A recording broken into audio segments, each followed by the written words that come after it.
I'm sitting on top of a small waterfall right here. It's pretty nice. Nice running creek. On our way in, we crossed an area of probably 7 to 10 trees across the road. Some of the trees had been pulled out to where people could get past them. So there have been other people in here besides us.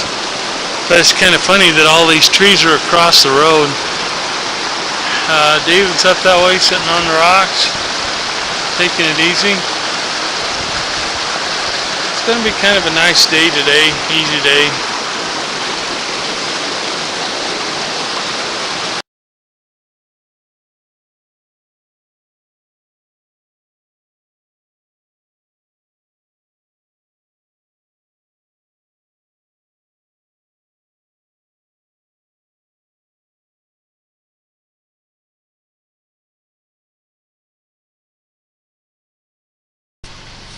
Okay, here's an example of a couple of trees that are across the road. Some people have already stopped and pulled some of the broken pieces out of the way, but we're finding this quite a lot. Well, it was actually up more towards the gate when we started seeing trees across the road. I'll talk more later. Okay, we've traveled about 200 yards and come to where another tree was across the road.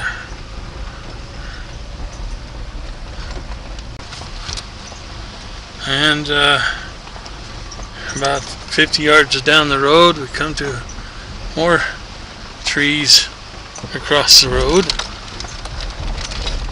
There's another one right down there across the road.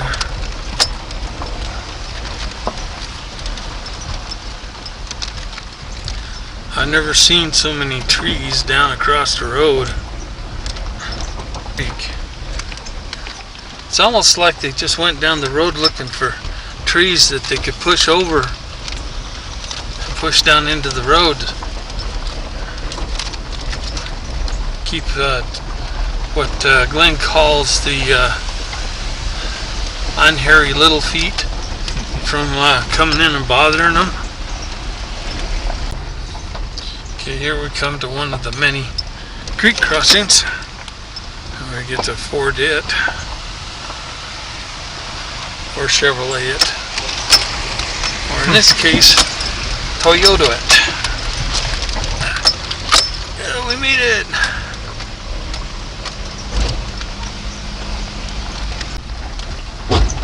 Okay, here we come to another creek bed.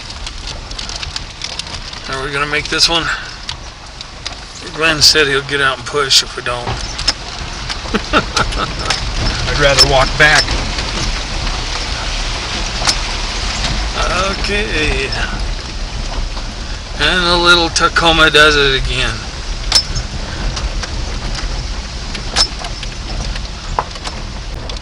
I can just do this and it doesn't run the battery down. Yeah. Here's another tree across the road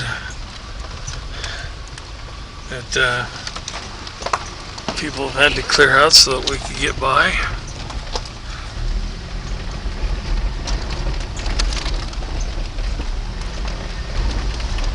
And this is one thing that we found really, really peculiar, is this particular area here with all this green stuff.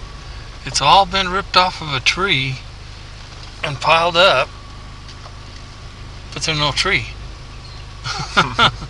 It's kind of like it just ripped all the trees up in that little particular area. And here we come up on another big old branch lane in the middle of the road. It's fairly green. Nice camp area.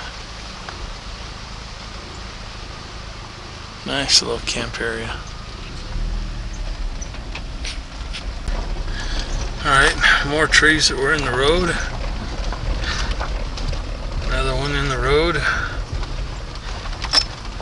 It's been pushed off and Bigfoot works pretty hard about clearing it back out again so he can get by. Okay, and we're coming up on another tree that was in the road.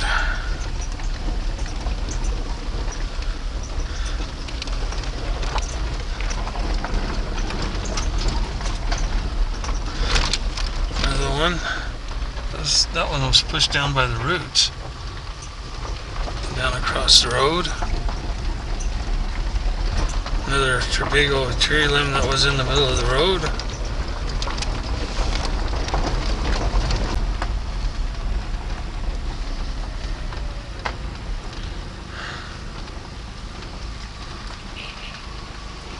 These are some pretty good sized trees.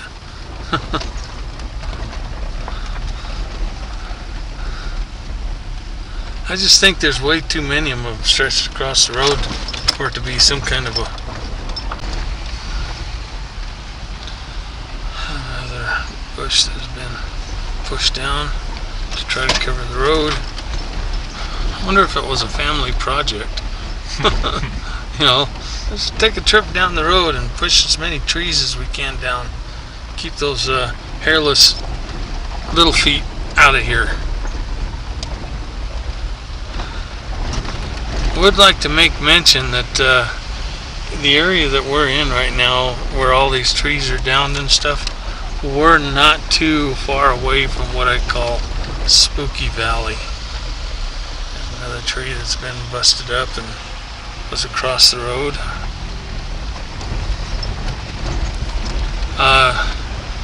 Spooky Valley is up above us, where we can't get to it unless we do some major hiking. And I think if I was to mention that, I'd probably get a major rebellion on my hands right now. Everybody is sore and tired from yesterday's retrieval of the cameras. So, very interesting. In fact, I should probably talk about that. Spooky Valley, from what I am told, that's where when they used to range cattle in here, when the cattle would go into that little valley and not come back out. And the locals, when they were rounding up the cows, if the cows went in there, they didn't even go in after them. They also said that when they were in that area, their horses wouldn't go in there. The horses would spook and refuse to go in. Here's another tree that was across the road. Totally blocking the way, and in fact there's another piece of tree right there. Anyway, they said they would see the trees shake and then fall over in Spooky Valley, but they never were able to see the animal that was pushing over these big huge pine trees.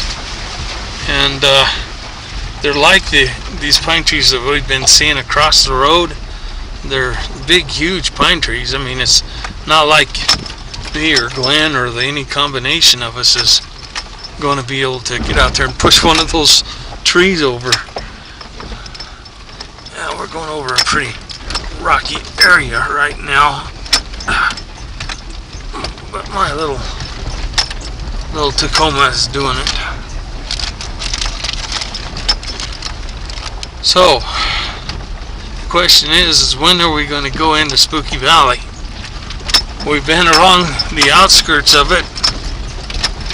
We won't be able to go along the other outskirts of it until the gate opens, which I guess that gives you kind of a clue where Spooky Valley is. It's not where everybody's been thinking it is. But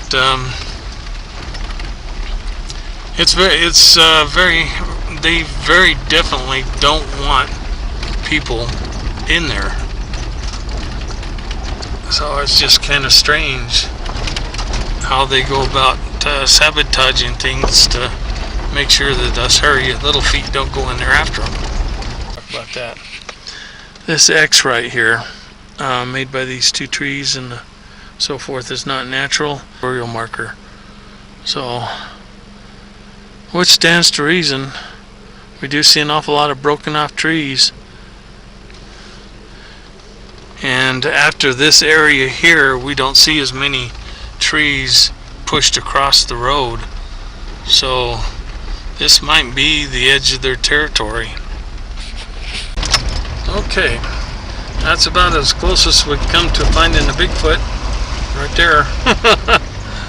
But here we are going down the road. We're headed for an old mining road to try it.